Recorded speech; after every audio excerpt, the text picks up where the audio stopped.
क्या आपने कभी ऐसे घर के बारे में सुना है जिसका नाम लेने से भी लोग डरते हैं? गांव के बाहर एक ऐसा ही वीरान मकान है जिसके बारे में कहते हैं कि वहां एक आत्मा कैद है।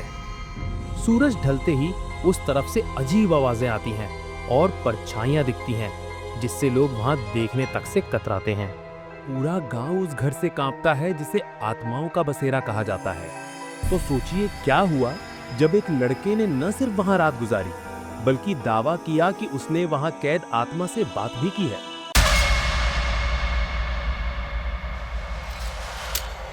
ये कहानी है अजय की, जो शहर से लौटा एक नौजवान था।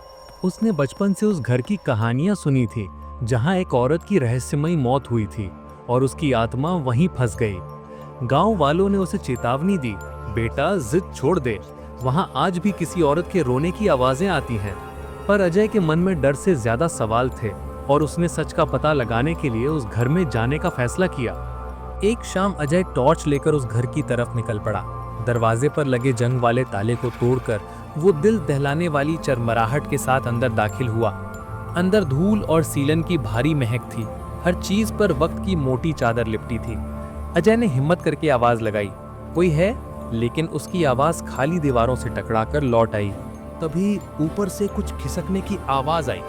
अजय का दिल दहल गया। वो धीरे धीरे चरमराती सीढ़ियों से ऊपर गया। वहां एक कमरे का दरवाजा हल्का सा खुला था। उसे छूते ही एक बर्फीली ठंड उसकी रीढ़ में दौड़ गई। कमरे के अंदर एक खाली आराम कुर्सी अपने आप धीरे धीरे हिल रही थी। तभी उसके कानों में एक औरत की धीमी फुसफुसाहट पड़ी।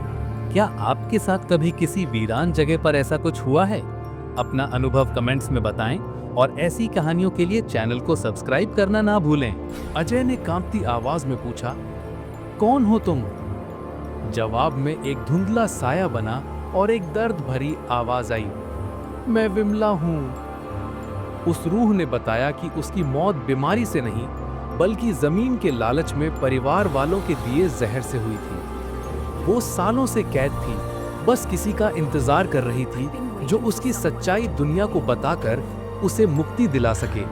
अगली सुबह अजय ने गांव वालों को विमला की कहानी सुनाई। कुछ ने यकीन किया, कुछ ने नहीं। लेकिन उस दिन के बाद घर से रोने की आवाजें आनी बंद हो गई। आज भी वो घर वीरान है, पर अब लोग उसे विमला का घर कहते हैं। सवाल ये है कि क्या विमला को सच में मुक्ति मिल गई या वो आज भी अपनी कहानी पर यकीन किए जाने का इंतजार कर रही है?